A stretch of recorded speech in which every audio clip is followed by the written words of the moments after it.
Hello everyone, welcome in law school judiciary education institution. आज से हम एक सीरीज स्टार्ट करने वाले हैं जिसमें हम क्रिमिनल प्रोसीजर कोड के बहुत ही महत्वपूर्ण इंटरव्यू क्वेश्चंस देखेंगे। जिसके अंदर हम जो इंटरव्यू के क्वेश्चंस देखेंगे वो सिविल जज और हमारे एडीपीओ के एग्जाम में हमसे इंटरव्यू में पूछे जा सकते हैं। तो चलिए हम स्टार्ट करते हैं अपने पहले क्वेश्चन के साथ। तो पहला क्वेश्चन है कि यदि पुलिस संज्ञेय मामले में रिपोर्ट ना लिखे तो क्या उपचार उपलब्ध होता है हमारे पास। जैसा कि हम जानते हैं सीआरपीसी की सेक्शन 154 हमें बताती है जब भी कोई संज्ञेय अपराध हमारे साथ कमिट हो तो उस ऑफेंस की शिकायत हमें संबंधित पुलिस थाने को करना होती है। यदि पुलिस वाले आपकी रिपोर्ट नहीं लिखते हैं तो आपके पास दो उपचार उपलब्ध होते हैं। नंबर एक, सेक्शन 154 दंड प्रक्रिया संहिता यानी सीआरपीसी की सबसेक्शन 3 हमें एक उपचार देती है कि यदि पुलिस वाले रिपोर्ट ना लिखें तो आप संबंधित पुलिस अधीक्षक को रजिस्टर्ड डाक के माध्यम से एक शिकायत कर सकते हैं। उस पर से आपकी रिपोर्ट लिखी जा सकती है, या फिर यदि आपका संबंधित पुलिस अधीक्षक के पास भी शिकायत आपने की तब भी कार्रवाई नहीं की जाती है तो आप दंड प्रक्रिया संहिता यानी सीआरपीसी की सेक्शन 200 के अकॉर्डिंग भी आप मजिस्ट्रेट के सामने कंप्लेंट कर सकते हैं, प्राइवेट कंप्लेंट कर सकते हैं, जिसे हम परिवाद बोलते हैं। तो ऐसा हमें इसके अंदर मिलता है। आफ्टर दैट सेकंड क्वेश्चन आता है, पुलिस अन्वेषण की रिपोर्ट प्रारंभिक स्टेज पर किस धारा में देती है। तो इन्वेस्टिगेशन की जो रिपोर्ट होती है, जब पुलिस वाले इन्वेस्टिगेशन कर रहे होते हैं तो उन्हें सेक्शन 157 के सबसेक्शन 1 के अकॉर्डिंग जो एफआईआर रजिस्टर करते हैं उसकी रिपोर्ट संबंधित मजिस्ट्रेट को, जो भी मजिस्ट्रेट है उसको भेजना होती है। थर्ड क्वेश्चन आता है, किस मामले में दंड के प्रश्न पर सुनने की आवश्यकता नहीं होती, यानी क्वांटम ऑफ पनिशमेंट पर सुनने की आवश्यकता नहीं होती। तो इसका जवाब हमें सीआरपीसी में मिलता है और सीआरपीसी के दो ऐसे मामले हैं जिनमें दंड के प्रश्न पर नहीं सुना जाता है। बेसिकली रूल क्या होता है, जब भी किसी व्यक्ति को कन्विक्ट किया जाता है किसी ऑफेंस के लिए तो उस कंडीशन में उसे दंड के प्रश्न पर सुना जाता है कि उसे पनिशमेंट कितना दिया जाए, क्यों ना उसे जो पनिशमेंट उसके लिए लॉ में प्रेस्क्राइब्ड उतना दिया जाए। तो वो रीजनेबल कारण वगैरह वगैरह बताता है, अकॉर्डिंग टू सेक्शन 360 का लाभ ले सकता है या परिवीक्षा अधिनियम का लाभ ले सकता है। लेकिन दो ऐसे मामले हैं जिसमें दंड के प्रश्न पर सुनने की आवश्यकता नहीं होती। कौन से मामले में? सबसे पहले समन मामला, जिसके बारे में सीआरपीसी के अंदर प्रोविजन किए गए हैं और चैप्टर नंबर 20 में हमें इसके बारे में प्रोविजन मिलते हैं। 20 में 251 से लेकर 259 तक प्रोविजन है। समन मामले में जब किसी व्यक्ति को कन्विक्ट किया जाता है तो उसके दंड के प्रश्न पर सुनने की आवश्यकता नहीं होती। दूसरा हमें मामला मिलता है संचित विचारण, यानी कि समरी ट्रायल जो होता है चैप्टर नंबर 21 सीआरपीसी में, जिसके बारे में प्रोविजन किया गया है 265 261 से लेकर 265 तक इसके अंदर प्रोविजंस मिलते हैं। तो उसमें यदि किसी व्यक्ति को कन्विक्ट किया जाता है तो उस कंडीशन में भी दंड के प्रश्न पर सुनना आवश्यक नहीं होता है। चलिए नेक्स्ट क्वेश्चन पर बढ़ते हैं। क्वेश्चन नंबर 4 बताता है, किन मामलों में अधिकार स्वरूप जमानत मांगी जा सकती है। हम जानते हैं एक प्रोविजन बेल, बेल किन मामलों में आप एज अ राइट क्लेम कर सकते हैं, इसके बारे में कुछ प्रोविजन हमें सीआरपीसी में मिलते हैं, इनमें से हम कुछ जानते हैं। सबसे पहला राइट आता है 167 सबसेक्शन 2, जिसको डिफॉल्ट बेल के नाम से जानते हैं। यदि पुलिस वाले इन्वेस्टिगेशन कर रहे हैं और इन्वेस्टिगेशन एक पर्टिकुलर टाइम पीरियड के अंदर कंप्लीट नहीं होती है तो उस दशा में एज ऑफ राइट, जो एक्यूज पर्सन यदि जेल में है तो एज ऑफ राइट उसे बेल क्लेम करने का अधिकार है और वो बेल पर छूट सकता है। उसमें कितना टाइम पीरियड दे रखा है, यदि अपराध मृत्युदंड, आजीवन कारावास या 10 वर्ष से अधिक अवधि कारावास दंडनीय है तो उसका इन्वेस्टिगेशन विद इन 90 डे के अंदर कंप्लीट होना चाहिए। और यदि अपराध अदर देन मृत्युदंड, आजीवन कारावास या 10 वर्ष से ईयर्स तक के अधिक का कारावास से है दंडनीय, तो उस कंडीशन में आपको 60 दिन 60 डे के अंदर इन्वेस्टिगेशन कंप्लीट करना होती है। दूसरा राइट मिलता है कब आप as of right bail claim कर सकते हैं, जबकि मामला जमानती अपराध है according to section 436 of criminal procedure code 1973। जमानती अपराध में आप एज ऑफ राइट जमानत क्लेम कर सकते हैं। और जमानती अपराध में ये भी क्वेश्चन पूछा जाता है कि बताइए जमानती अपराध में जमानत कौन कौन दे सकता है, तो मजिस्ट्रेट न्यायालय भी दे सकता है और पुलिस थाने का वारसादक अधिकारी भी दे सकता है।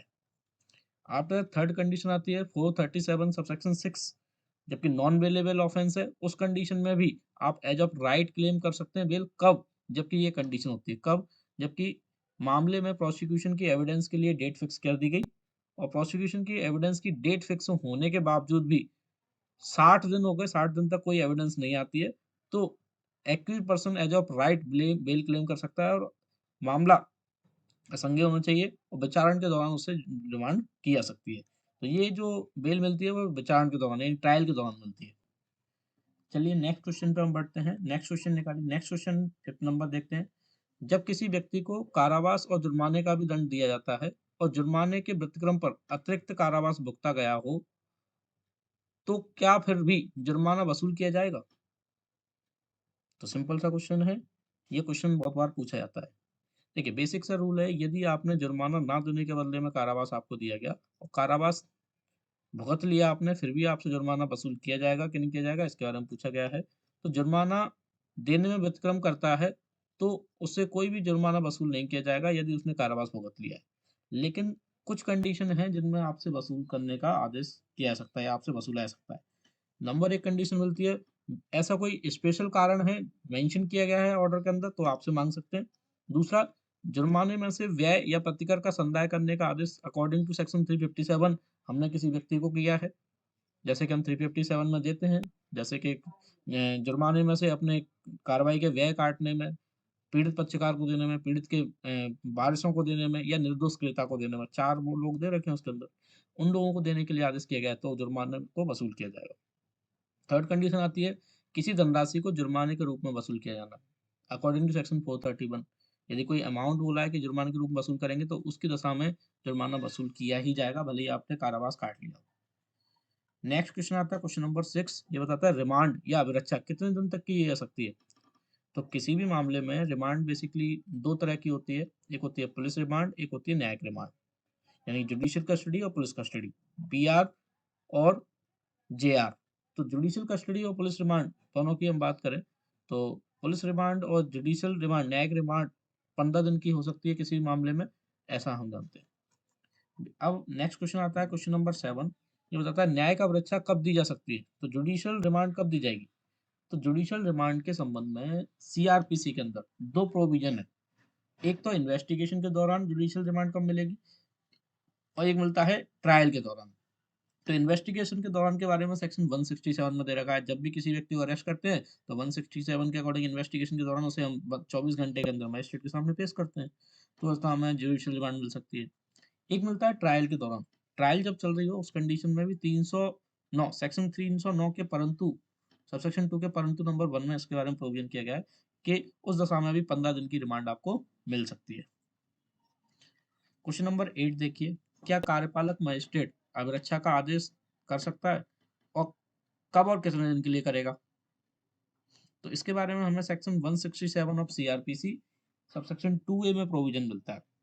बताता है कि जब किसी कार्यपालक मजिस्ट्रेट को न्यायिक मजिस्ट्रेट की शक्तियां प्रदान की गई हैं, यानी जुडिशियल मजिस्ट्रेट की पावर को अगर वो यूज कर रहा हो, तो उस कंडीशन में उसके सामने भी किसी व्यक्ति को पेश किया सकता है और वो ज्यादा से ज्यादा 7 दिन की रिमांड दे सकता है किसी व्यक्ति को। चलिए नेक्स्ट क्वेश्चन की ओर बढ़ते हैं हम। क्या प्रक्रिया विधि को भूतलक्षी प्रभाव दिया जा सकता है, यानी कि रेट्रोस्पेक्टिव इफेक्ट दिया जा सकता है। बेसिकली हम एक रूल जानते हैं कि जो हमारे सब्सटेंटिव लॉ होते हैं उनको हम रेट्रोस्पेक्टिव इफेक्ट नहीं दे सकते, यानी कि इसको बोलते हैं भूतलक्षी प्रभाव। भूतलक्षी प्रभाव क्या होता है, जब किसी कानून को आज बनाया जाए और लागू किया जाए उसके पिछली डेट से, तो उसे बोलते हैं भूतलक्षी प्रभाव। तो किसी भी कानून को भूतलक्षी प्रभाव से लागू नहीं किया जा सकता, जो कि कैसे लॉ हैं, जो सब्सटेंटिव लॉ हैं। लेकिन प्रोसीजरल लॉ को, प्रक्रिया विधि को भूतलक्षी प्रभाव दिया जा सकता है, तब दिया जाएगा लेकिन जबकि वो अधिकार दायित्व को प्रभावित ना करता हो, क्योंकि इसके अंदर प्रक्रिया विधि में किसी व्यक्ति के अधिकार दायित्व नहीं दिए होते, अधिकार दायित्वों को लागू करने का तरीका दिया होता है, जिससे किसी व्यक्ति के राइट्स एंड लायबिलिटीज इफेक्टेड नहीं होते हैं, तो हम उसको दे सकते हैं। लास्ट क्वेश्चन आता है हमारा, क्या कोई ऐसी दशा है जिसमें प्रक्रिया विधि को भूतलक्षी प्रभाव दिया सकता है। नहीं दिया जा सकता इनफैक्ट। तो जब भूतलक्षी प्रभाव यानी कि रेट्रोस्पेक्टिव इफेक्ट्स के कारण पक्षकारों के राइट्स एंड लायबिलिटीज जो कि हमें सब्सटेंटिव लॉ में दे रखे हैं, वो यदि प्रभावित होते हैं उसके कार्यों की वजह से, विधि की वजह से, तो ऐसी प्रक्रिया विधि को भूतलक्षी प्रभाव नहीं दिया जा सकता। क्लियर। तो ऐसे ही क्वेश्चंस हम डेली ना डील करेंगे इस लेक्चर सीरीज के अंदर। तो आज हमने पहली सीरीज का पहला लेक्चर हमने इसमें रखा है। आपको वीडियो कैसी लगी हमें कमेंट करके जरूर बताइएगा। और बाकी एक क्वेश्चन आप लोगों के लिए है, ये बताइएगा कि सीआरपीसी में इनहेरेंट पावर के बारे में कहाँ दे रखा है और इनहेरेंट पावर किन किन पर्पज से हम उपयोग कर सकते हैं। ऐसा क्वेश्चन भी आपसे इंटरव्यू के अंदर पूछा सकता है, तो आप इसका जवाब हमें कमेंट करके बताइएगा। चलिए मिलते हैं अगली वीडियो में, तब तक के लिए थैंक यू सो मच।